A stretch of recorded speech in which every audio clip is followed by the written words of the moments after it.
Alright guys, welcome to my video. Today I am going to be showcasing the Lyrilusc Tri-Brigade deck that I participated in using. We made it all the way up to Platinum with this deck, and I am going to show you here today. We did it with an 11 win streak. As you guys can see, 1, 2, 3, 4, 5, 6, 7, 8, 9, 10, 11, where we finally lost to a mirror match 12. So let's get right into it. Alright guys, welcome to the deck profile. Today we are going to be going over the Tri-Brigade Lyrilusc deck. I went 11 and 1 technically with this deck. This is a list that I'm currently playing. I think there's some choices that we can go over that would probably be rotated out for some other cards. But yeah, let's get right into it. So we have 1 DD Crow, 3 Cobalt Sparrow, 3 Warbler, pretty standard. We're only playing 1 Sapphire.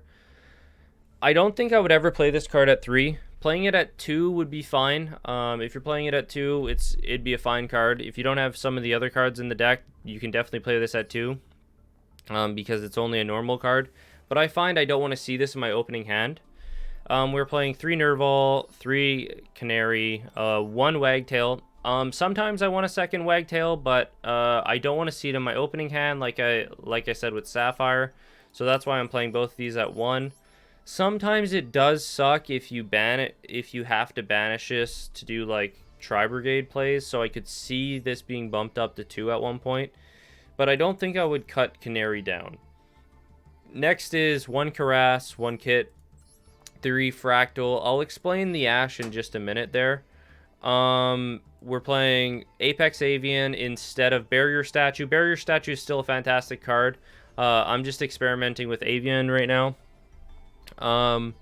We're playing 2 Kaijus, 1 Regeki, 1 Feather Duster, 1 Upstart, 1 for 1, 3 Bird Call, 3 Tanky, 3 Chalice, 1 Droplets, and 2 Infinite Impermanence. We were playing 1 F-Zero, 2 Recital Starling, 1 Nightingale, 1 Draco Future, 1 Robin, 1 Zeus, 1 Linkuriboh. I think Linkuriboh is better than Almirage. I know why they go into Almirage. They use Almirage to protect Samorg, but Linkuriboh has a lot more applications going into the grind game, being able to like normal summon Nerval, then get Linkuriboh from the graveyard to like interrupt your Nerval. It's just very strong. Especially if you like normal summon Nerval, activate the effect of Nerval, they go to Valor you, and then you chain Linkuriboh and you send Nerval to the graveyard to resolve Nerval's effect and to summon your Linkuriboh. I think it's just like really, really good.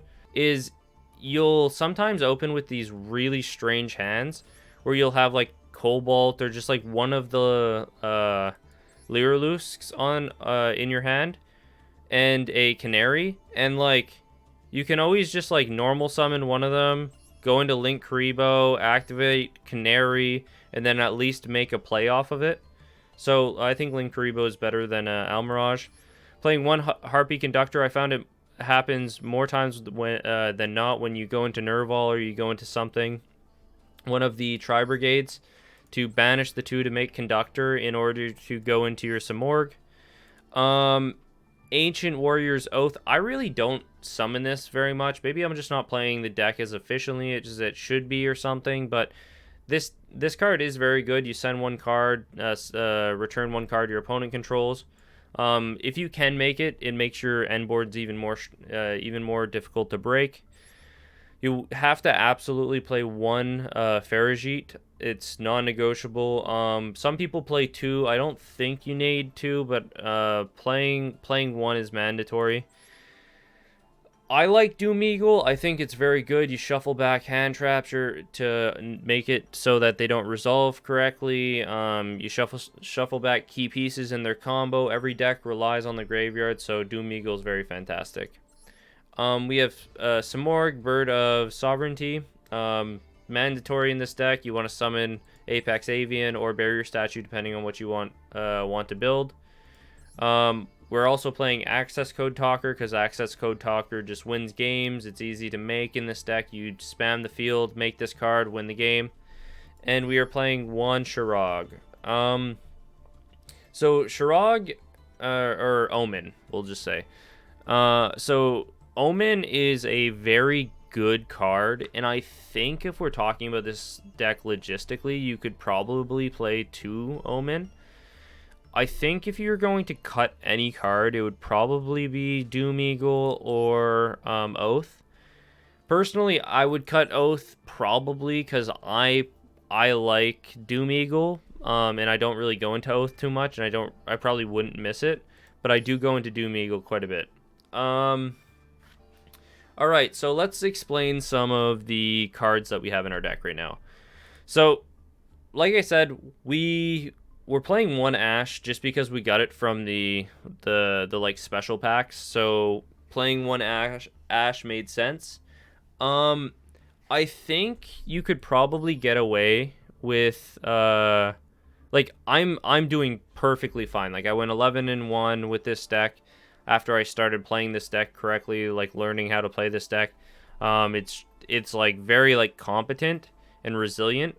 But we do have a hard time dealing with like cards like Maxi, and you could probably play 2 or 3 Ash Blossom rather than Gamma Seal. So you could really realistically play this Ash. So you could play 3 Ash if you wanted. Harpy's Feather Duster and Upstart. So Upstart is definitely not mandatory in this deck at all. I am gonna probably experiment with playing this card at 3 and see if I can make a 37 card deck out of it. But realistically, you're probably looking at this for the most optimal here. Forbidden Droplets. Probably play this and Imperm. I know this is what's being played, or something similar to this is what would be played in the TCG. You could get away with playing something like this, and this deck would probably perform perfectly well considering decks like Sky Striker and stuff are playing like 15, 16 hand traps. What this deck struggles against is number 1, Maxi. Number 2, breaking boards. You want a lot of cards that helps you break boards that your opponents are making, so that you can spiral out of control and win the game.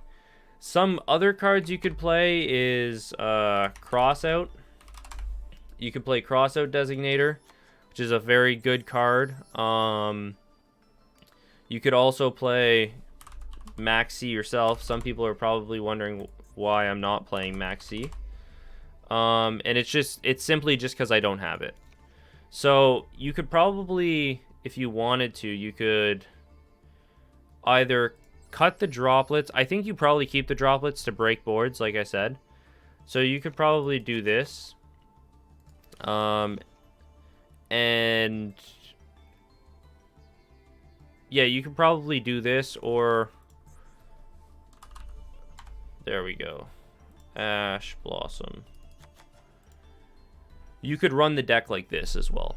Like, this would be a totally fine way of running the deck. You probably don't even need 3 tanky. You could only play 2 tanky if you really wanted to. Like I said, this deck has so much variability to it that, like, you can play the deck really however you want.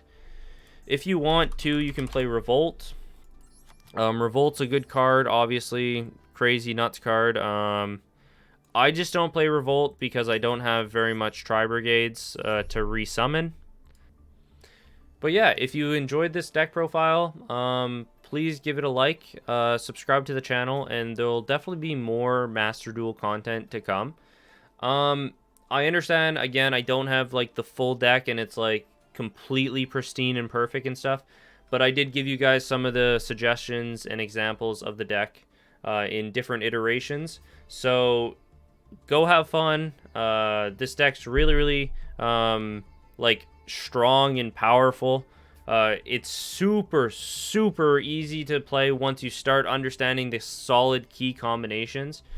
At the start I was having a little bit of trouble, but now like I know the combos and like it's like instantaneous. I know exactly what I'm supposed to do with whatever hand I'm supposed to do. So long as you can get yourself to Warbler and Cobalt, you'll win the game. That's pretty much what I've seen. If they resolve, you pretty much win the game.